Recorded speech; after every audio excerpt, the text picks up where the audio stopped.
তোমার মোবাইলের অপর নাম জেনা, তুমি খুব সাবধান থেকো। ওই মোবাইলই ব্যবহার করো না, মোবাইল জাদু। তুমি পেশাবখানায় পায়খানায় মানুষ মোবাইল নিয়ে যাচ্ছে, তার মানে মোবাইল জাদু। রাত 2টার সময় এভাবে রেখেছে, আর কথা বলবে না, রেখে দিয়ে 1 মিনিটও হয়নি আবার মোবাইল হাতে নিচ্ছে। মোবাইল জাদু, ভয়াবহ জিনিস।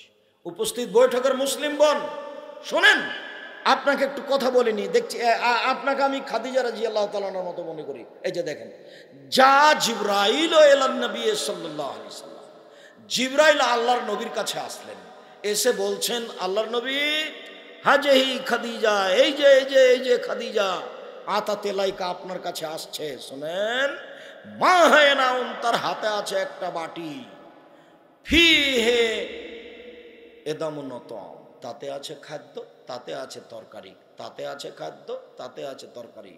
ফাইজা আতাতে লাইকা, যখন আপনার কাছে চলে আসবে, ফাকরা আলাইহা সালাম মিন রাব্বিহা ওয়া মিন্নি, আপনি তাকে বলবেন, খাদিজা আল্লাহ তোমাকে সালাম দিয়েছে। আপনি তাকে বলবেন, খাদিজা জিবরাইল তোমাকে সালাম দিয়েছে। আপনি আর একটা কথা বলবেন, অবাশ্যরাহা বিবাইতিন ফিল জান্নাহ মিন সাকাবিন লা সাকাবালা তা, তার জন্য একটা হীরা মুক্তা মাণিক্য দিয়ে ঘর তৈরি করা হয়েছে, যেখানে কোনো হইচই নেই, যেখানে কোনো কষ্ট নেই। হাদিস বুখারী মুসলিম। আদর্শ নারী বইটা আপনাকে কত পড়তে বললাম, কয় টাকা যে লাগবে, কোটি টাকা খরচ করলেন, আমায় জরুরি মনে করবেন। জামিয়া সালাফের উপকার হবে সেটা ভিন্ন কথা, কে বড় লাভবান কে বড় ক্ষতিগ্রস্ত, আদর্শ নারী, আদর্শ পরিবার, আপনার আদর্শ পুরুষ, বক্তা শ্রোতার পরিচয়, আইনে রাসূল সাল্লাল্লাহু আলাইহি ওয়াসাল্লাম 2 অধ্যায় মরণ একদিন আসবেই, সলাতের উপরে বই, হজের উপরে বই, পোশাকের উপরে বই, তাফসীর কি মিথ্যা হতে পারে, বক্তা শ্রোতার পরিচয় বই। আপনি আব্দুল্লাহর বই পড়েন, খুব স্বাদ লাগে আপনাকে মিন্নাতুল বারি পড়তে, হাদিস মানতে বাধ্য, সেটা পড়েন, আমি না করিনি, তবে আমাদের এগুলোও পড়বেন।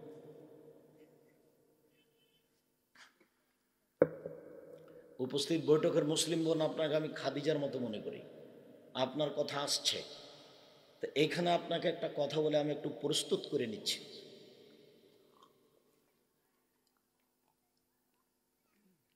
আর একটু বলি, আল্লাহ নবী বলছেন, আয়েশা হাজা জিবরাইল ইকরাকা সালাম, এই যে জিবরাইল তোমাকে সালাম দিল, এই যে জিবরাইল তোমাকে সালাম দিল। জিবরাইল, আল্লাহর নবী, আয়েশা রাদিয়াল্লাহু তাআলা, 3 জন এক বিছানায়, এক খাটে, এক জায়গায়। আল্লাহর নবী মুহাম্মদ সাল্লাল্লাহু আলাইহি ওয়াসাল্লাম এভাবে বলছেন, আয়েশা এই যে জিবরাইল, হাজা জিবরাইল, এই যে জিবরাইল ইকরাকা সালামা, তোমাকে সালাম দিল। তখন আয়েশা বলছেন, আলাইহিস সালাম ওয়া রাহমাতুল্লাহ, তাকেও সালাম, তার প্রতি আল্লাহর রহমত হোক। আপনি দেখতে পান, আমরা তো দেখতে পাই না, ফাতারাওয়ালা নারা, আপনি তো দেখতে পান, আমরা তো দেখতে পাই না। এক বিছানে 3 জন, আল্লাহ রাসূল দেখতে পান, আমরা দেখতে পাই না, এক জায়গায় 3 জন। তো জিবরাইল সালাম দেন আয়েশা রাদিয়াল্লাহু তাআলা আনহাকে, আপনি কি মনে করেন? মূল কথাটা এখানে বলি, তারপর আপনার কথাটা আবার বলছি, 1 মিনিট। আপনি বলতে পারেন, আমার দ্বীনি বোন, আপনি কি বলতে পারেন মুহাম্মদ সাল্লাল্লাহু আলাইহি সাল্লাম কোথায় মারা গেছেন? আয়েশা রাদিয়াল্লাহু তাআলা আনহার ঘরে। আপনি বলতে পারেন কবর কোথায় হয়েছে? আয়েশা রাদিয়াল্লাহু তাআলা আনহার ঘরে। তো আয়েশা রাদিয়াল্লাহু তাআলা আনহা যখন কবরের পাশে যেতেন, তখন মনে করতেন এটা আমার স্বামীর কবর, মাথায় কাপড় দিতে হবে অত প্রয়োজন মনে করতেন না, এমনিতে যেতেন। কয়দিন পরে তার বাপের কবর হলো আবু বকর সিদ্দিক রাদিয়াল্লাহু তাআলা, তিনি ঘরে যেতেন, মনে করতেন এটা আমার স্বামীর কবর, এটা আমার বাপের কবর, এমনিতে যেতেন। কয়দিন পরে কবর হলো উমারের, তখন উমর রাদিয়াল্লাহু তাআলা, তখন আয়েশা রাদিয়াল্লাহু তাআলা বলছেন, আমি আর এই কবরের পাশে স্বাভাবিকভাবে যাই না, আমি মাথায় কাপড় দিয়ে নিজেকে গুটিয়ে নিয়ে যাই, আমার লজ্জা হয় উমারের কবরকে লজ্জা করে। আর আপনি এসেছেন আপনার দেবরের সাথে এক মোটরসাইকেলে, আপনি আমাকে কি বলতে চাই? সাহেব এত কষ্ট দিয়ে কথা বলেন কেন? আপনি দিন রাত বাজার করছেন মাথায় কাপড় না দিয়ে। যদি আপনার স্বামীকে আমি অনেক কিছু বলি আপনি কষ্ট পান, আপনার স্বামীকে সত্যিই যদি আমি পশু প্রাণীর মতো প্রমাণ করতে না পারি, আমি আব্দুর রাজ্জাক বিন ইউসুফ জিন্দেগিতে বক্তব্য দেব না।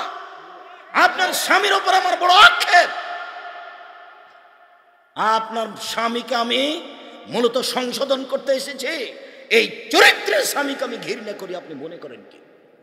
কি মনে করেন? ভুল সিদ্ধান্ত আপনার, ভুল সিদ্ধান্ত আপনার স্বামীর। আপনি হাদিসকে অপমান করবেন না স্বামী স্ত্রী মিলে। এক মিনিট শোনেন। জাবের রাদিয়াল্লাহু আনহু যুদ্ধ করে আসছিলেন, আল্লাহ নবী ছিলেন। আল্লাহ নবী বলেন, এই সবাই এখানে থামো, রাত্রে এখানে থাকবো, সকালে বাড়িতে ঢুকবো। তো জাবের বলছেন, নতুন বিবাহ করেছি, আমাকে বাড়ি যেতে অনুমতি দেন। তখন আল্লাহ রাসূল বলছেন, নতুন বিবাহ করেছ? বিকরানম সাইয়্যিব, কুমারী করেছ না তালাক প্রাপ্ত করেছ?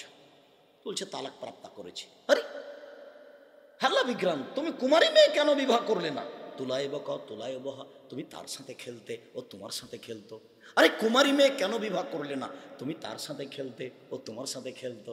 এখন উত্তর কি আসছে দেখেন। আল্লাহ রাসূল তো একটা বললেন, এখন উত্তর কি আসছে দেখেন। আল্লাহর নবী, আমার বাপ ওহুদের যুদ্ধে শহীদ হয়েছেন 6টা মেয়ে রেখে, আমার 6টা বোন। আমি আমার বোনের সমবয়সের মেয়েকে বিবাহ করতে চাইনি।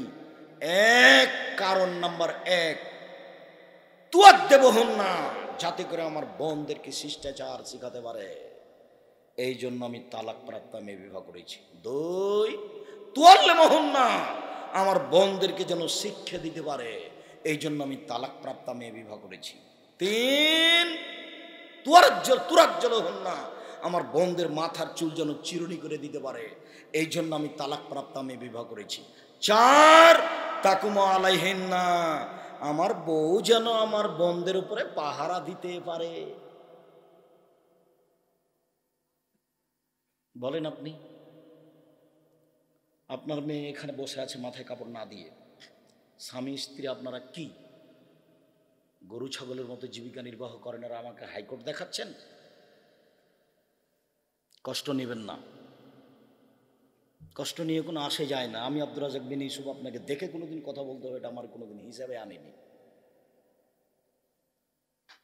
আপনাকে এই হাদিস দিয়ে আমি আপনার পথঘাট সব বন্ধ করে দিতে চেয়েছি।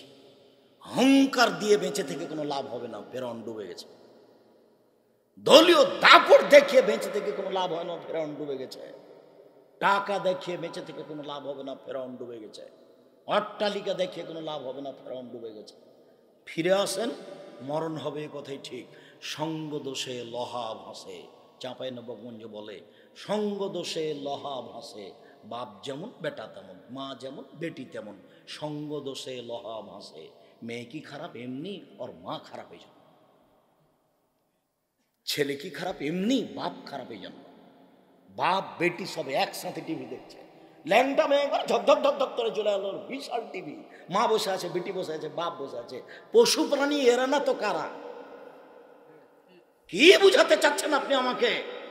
খুব সাবধান, নাক গলে কোনোদিন কথা বলবেন না। আমি আব্দুর রাজ্জাক বিন ইউসুফ, নতুন ভাবে আপনাকে কিছু বলার জন্য আমি আসিনি, পুরাতন কথা আপনাকে বলছি। আয়েশা রাদিয়াল্লাহু তাআলা আনহা কবরকে লজ্জা করেন। সব মেয়ে বেটি সবার হাতে মোবাইল আছে। আল্লাহর নবী বলেছেন, আমার উম্মতের উপরে গজব নাজেল হবে 3টা কারণে, আমার উম্মতের উপরে ধ্বংস অবতীর্ণ হবে 3টা কারণে। আমার উম্মতে একবারে কুকুর সিরগাল হয়ে, পশু প্রাণী আপনার শোর বানর হয়ে যাবে 3টা কারণে। 1, যখন তারা নেশাদার দ্রব্য পান করবে। 2, মেয়েরা যখন নাচবে, সব মোবাইলে মেয়ে নাচে, সব ঘরে মেয়ে নাচে, সব দোকানে বাজনা বাজে, সব দোকানে মেয়ে নাচে। সেদিন আর দূরে নেই যেদিন সকালে মানুষ সব বানর হয়ে উঠবে, শোর হয়ে উঠবে।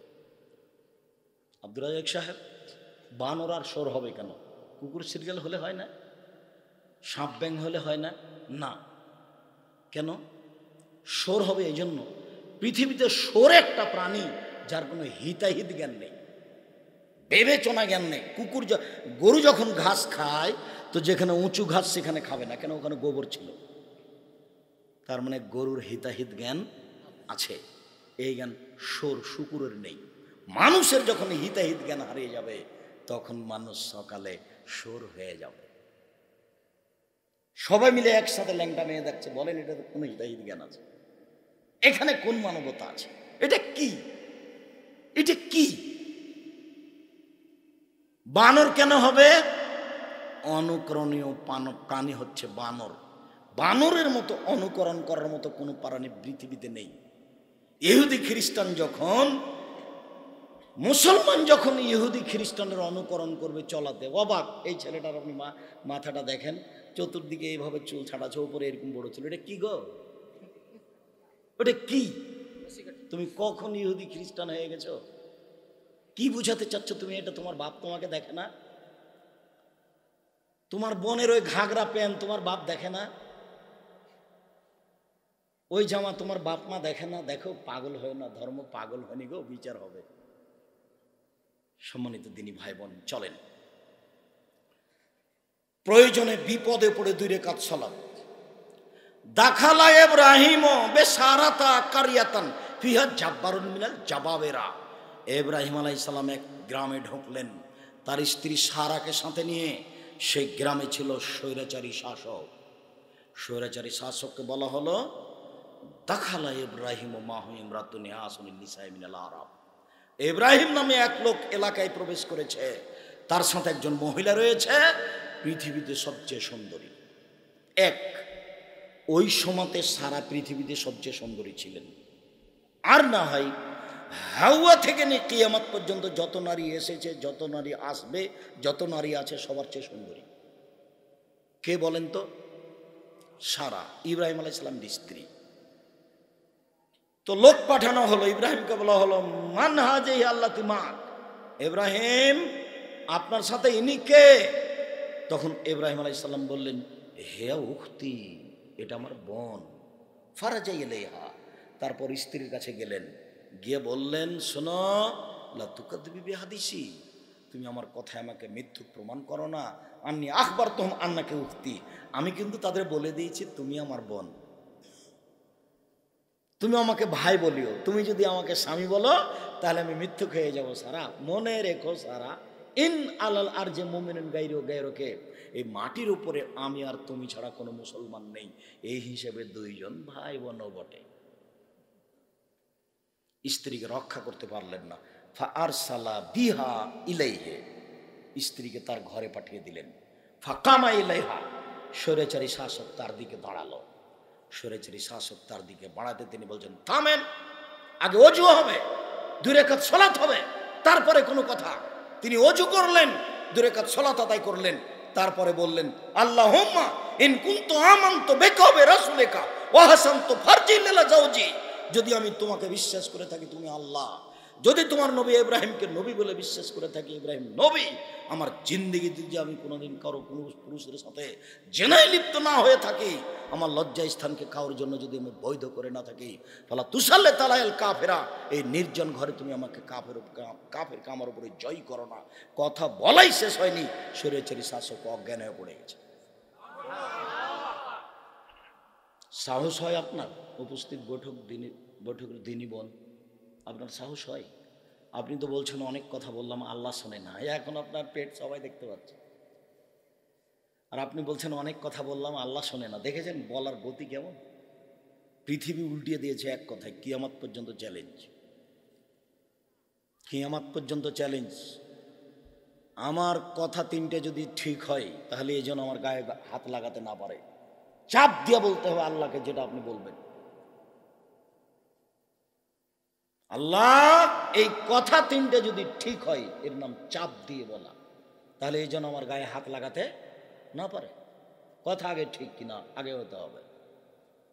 উপস্থিত বৈঠকের মুসলিম বোন, 10 জন মহিলা হলেও আপনার জন্য এসেছি, অনেকক্ষণ থেকে খুব কষ্ট করে কথা বলছি আপনার জন্যই। কালকে অনেকক্ষণ কথা বলেছিলাম, লাখো জনগণ, কত মানুষ, পুরুষ নারী, মনে হচ্ছে সারা এলাকাতে, মাঠে ঘাটে, জেলাতে আর কোনো মানুষ নেই। সম্মানিত দিনী বোন, সলাতুল হাজা সংক্ষিপ্ত করে দিয়ে এটা, ওই যে জোরাইজ সলাত আদায় করছিলেন, মা আসলো, এসে ডাকলো, তো মায়ের সাথে কথা বলতে দেরি করে দিল। তো মা বললেন আল্লাহ, তুমি তো তুরিয়াহু জুহাল মোমেসাত, আমার এই ছেলের মরণ দিও না পতিতালয়ের মহিলার মুখ দেখা পর্যন্ত। আল্লাহ, তুমি আমার এই ছেলের মরণ দিও না পতিতালয়ের মহিলার মুখ দেখা পর্যন্ত। এই কথা বলে মা চলে গেলেন। ফাতাহরাজাতুলহিমরা, হঠাৎ একটা মহিলা চলে আসলো। ফাতাকাল্লামাথু, মহিলা তার সাথে জেনার ব্যাপারে কথা বলল। ফাআবা, জোরাইজ অস্বীকার করলেন। ছি ছি ছি, বলো কি? ফাতাতির রাইয়া, মহিলা একটা রাখালের কাছে আসলো। ফাম কানাথু, রাখালকে চেপে ধরলো। ফাওয়ালাদাত গোলামান, একটা বাচ্চা জন্ম নিল। ফাকালাত হুয়া মিন জোরাইজ, জনগণকে বলল এই ছেলেটা হলো জোরাইজ। ফাতাও হো, জনগণ আসলো গির্জাঘরের পাশে। ফাকাসারুহ, গির্জাঘরকে একবারে ভেঙে খান খান চৌচির করে দিল। ওয়ানজালুহ, তাকে টেনে হেঁচড়ে মাঠে নামিয়ে দিল। অসাব্যুহ, তারা তাকে অকথ্য ভাষায় গালি দিল। ফাকামা তাওয়াদ্দা, জোরাইজ উঠলেন, অজু করলেন, 2 রাকাত সালাত আদায় করলেন, দুধের বাচ্চার কাছে আসলেন, এসে বললেন বলো তো বাবু, মানাবুকা তোমার বাপকে? তখন দুধের বাচ্চা বলছে হাবিয়া রাই, আমার বাপ হচ্ছে রাখাল। জনগণ বলল নাবনি সবটাকা বিদ্যা হবে, জোরাইজ তোমার গির্জাঘর স্বর্ণ দিয়ে বানিয়ে দিব। কালা লাইলা বিতিন, না না না না না, আমার গির্জাঘর স্বর্ণ দিয়ে বানাতে হবে না, মাটি দিয়ে বানাতে হবে। যাহাই ছিল তাহাই করিতে হইবে। হাদিস মুসলিম। উপদেশ বইয়ে বিস্তারিত আছে, এর নাম সালাতুল হাজা, সালাতুল ইস্তেখারা। কোনো কাজ করলে 2 রাকাত সালাত আদায় করবেন, 2 রাকাত সালাত আদায় করে বলবেন আল্লাহুম্মা ইন্নী আস্তাগফিরুকা বিইলমিকা ওয়া আস্তাগদিরুকা বিকুদরাতিকা ওয়া আসআলুকা মিন ফাদলিকাল আযীম। আল্লাহুম্মা আসআলুকা, হে আল্লাহ তোমার ক্ষমতা দিয়ে আমি এই কাজটা করতে চাচ্ছি। আল্লাহুম্মা আস্তাগফিরুকা বিইলমিকা, আমি এই কাজের কল্যাণ চাচ্ছি তোমার ইলম দিয়ে। ওয়া আস্তাগদিরুকা বিকুদরাতিকা, তোমার ক্ষমতা দিয়ে আমি কাজটা করতে চাচ্ছি। ওয়া আসআলুকা মিন ফাদলিকাল আযীম, তোমার কাছে আমি অনুগ্রহ চাচ্ছি। আনতা তাকদির ওয়ালা আকদির, তুমি পারো আমি পারি না। অতালাম ওয়ালা আলাম, তুমি জানো আমি জানি না। আনতা আল্লামুল গায়ুব, তুমি তো সব কিছু জানো। ফাইন কুনতা তাআলাম আন্না হাযা লানা খায়রুল ফি দীনি ওয়া মা ওয়াকিবাত আমরি, তুমি যদি মনে করো এই জমি কিনা আমার জন্য ভালো হবে, আমার পরকালের জন্য ভালো হবে, আমার জীবনের জন্য ভালো হবে, 1 ফাকদের লহু, করার ক্ষমতা দিয়ে দাও। 2 অস্ত্রে লহু, সহজভাবে করে দাও। 3 বারেক লিফি, এতে বরকত দাও। 3টা লাগবে। 1 ভালোভাবে করে দাও, 2 সহজ করে দাও, 3 বরকত দাও। বরকত কি জিনিস কতদিন বললাম যে আপনার দাদার একটা করা টেবিল আছে, একবার ঝকঝকে হ্যাঁ আছে আজও, আর আপনার আজকে একটা টেবিল বানালছে, খুব সুন্দর করে দিয়ে গেছে, মিস্ত্রি খালি বাড়ি গেছে, উপরে একটা বস্তা ছিল, পরে টেবিলটা হয়ে গেছে। এটাতে বরকত নাই, আপনার দাদারটাতে বরকত আছে। টাকা আসে আর যায়, বোঝা যায় না কি হয়, তার নাম বরকত নেই। কি করতে হবে আব্দুর রাজ্জাক সাহেব? জেনা বন্ধ করতে হবে। আর কি করতে হবে?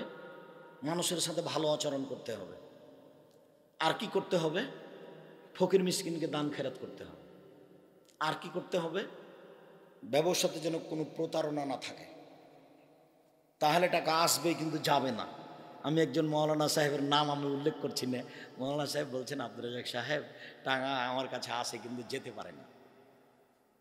দিয়ে বলছে একটা বৃত্তি দাঁড়িয়ে যে মাছ চিংড়ি মাছ ভিতরে ঢোকে তখন আর বাইরে যেতে পারে না, যে চাই। তো মৌলানা সাহেব বলছেন এভাবে আব্দুর রাজ্জাক সাহেব আমার কাছে টাকা আসে কিন্তু যেতে পারে না। তো বরকত হবে এগুলো করলে। 1 নম্বরে জেনা বন্ধ করতে হবে।